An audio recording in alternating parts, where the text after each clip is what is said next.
Hey guys, what's up? Welcome back to the channel. Today we're going to be doing another video. It's going to be a little bit different. Now that we're going into season 3 of Paladins, I can't wait for it. It's going to be amazing. It's called A Tigeron's Tale. We have the new damage champion coming into play. I'm going to be going over some quick points real quick about my main, Tyra, as a lot of you may know or not know. I love using her. She's super fun. She just flows super well with me. And ever since the beginning of the game, I've never stopped using her. So I have the patch notes from Season 3 to go over here with you guys. If you do use Tyra as well, some major things will be changed with her. A lot of them are positive. The way they sound in the patch notes, they do sound a little negative. When I first heard the patch notes from my friend, I was a little concerned. I thought Tyra was going to become pretty much useless. And then I started reading more into them and learned she's going to get even more powerful than she is right now. So we're going to hop right in right away with the talents. We have Burn Monster. This is the only talent getting touched, and it is reduced bonus damage from 50% to 30%. So as a lot of you know, Tyra has this talent card, and it's very, very overpowered if you know how to use it right with your Fire Flask, throwing it on mid all the time. She destroys front lines like none other. Having that 50% cripple really changes the tide of the game. You can flip it in a matter of seconds. You just toss that flask down and you'll be running away with it, and your team will be right back on mid. So 50% to 30%, it's not that much of a difference. We will see a drastic change when we first hop into the game and try it out. It will feel a lot different. They are applying a 60% reduced healing effect. Now, this combined with the way Cauterize is going to work and stuff, all of the new perks, having this 30% reduced bonus damage combined with the 60% reduced healing effect, it's going to make Tyra's Burn Monster card a million times better. Before, she only had that, like I said, the 50% cripple. So pairing her with triple Cauterize and the 60% reduced healing effect is going to make her probably as powerful as Sky. So moving on, we are going to go through this swiftly. Her auto rifle, what is changing about it? We have the damage reduced from 120 to 105. Her ammo, this is the big one, is increased from 26 to 35. This completely eliminates the use of locked and loaded, the card of increase your maximum ammo by 2. You're no longer going to need to use that card with Tyra, as well as she has reduced damage fall off at range by 18%. So she's going to be stronger at range, decreasing the damage fall off to 18% less. Less weapon spread by 5%, so she'll be a tiny little bit more accurate, which on top of all these things that are getting added for her is going to make her way more powerful. So her auto rifle does a little bit less damage, but she has 9 more bullets to go along with that. You can take some of the cards out of your loadout if you want to,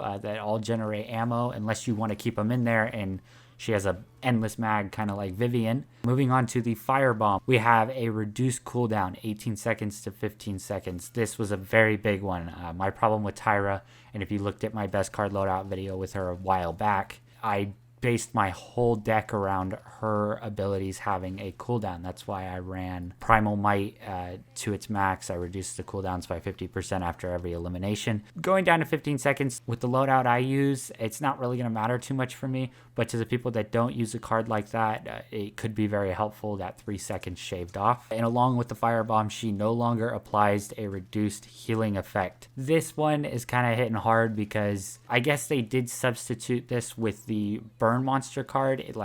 I guess they're saying if you want that reduced healing effect, run the new Burn Monster instead of relying so much on your flask. But that one's going to kind of hurt a little bit with her style of gameplay, with the way I play. I'm going to have to really rely on that Burn Monster card a ton. Those were her abilities. Now moving on to her cards, we have Volatile, Napalm, and Turn the Table all getting changed. I'll read out the base cards right now. I have them in front of me so you guys can get a feel for what's changing with them. The current Volatile card is reduce the cooldown of Firebomb by 1 second. So this is getting reduced and changed from 1 second to 0.6 seconds.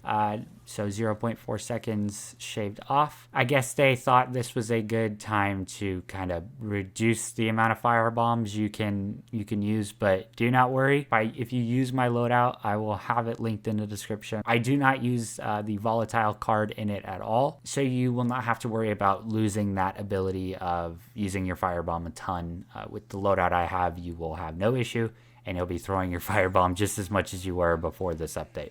All right, so going on to Napalm.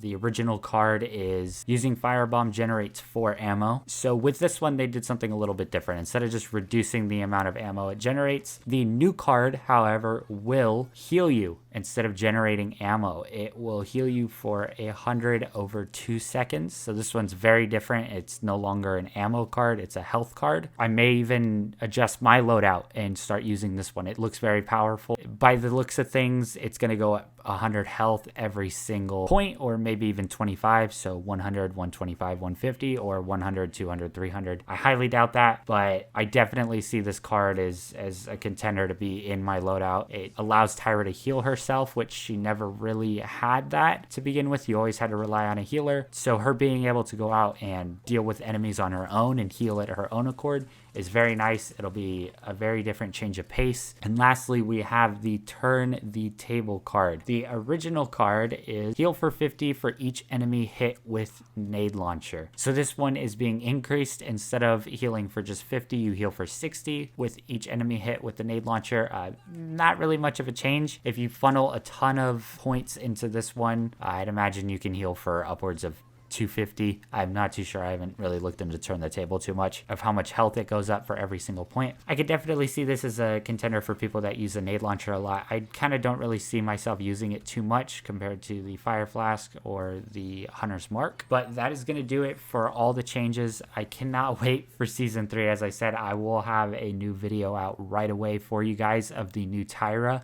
And hopefully she ends up being very good. Judging off of these patch notes, she sounds like she's going to be ridiculously overpowered. If you can adjust your loadouts just right, I don't think you're going to need to do too much adjusting to make her a lot more powerful. By the looks of things, she became a lot more overpowered because they didn't really, in my eyes, I don't really see her going downhill from this update. She's just going to get better. You're going to need to make some small little adjustments to your loadout, but nothing major. If anything, I highly recommend using the new Napalm card because you will be able to heal now. As Tyra, like I said before, you weren't able to do that. So it's going to open the opportunity for Tyra to flank more and be more of a lone wolf. But that's going to do it for today. I hope you guys enjoyed the video. Make sure you like, subscribe, all that stuff. We are, as always, still trying to grow this channel as much as possible. Go check out my other videos. I'll have my other videos at the end screen if you would like to stay for those, or just check out my channel in general. But yeah, I'll see you guys in the next one.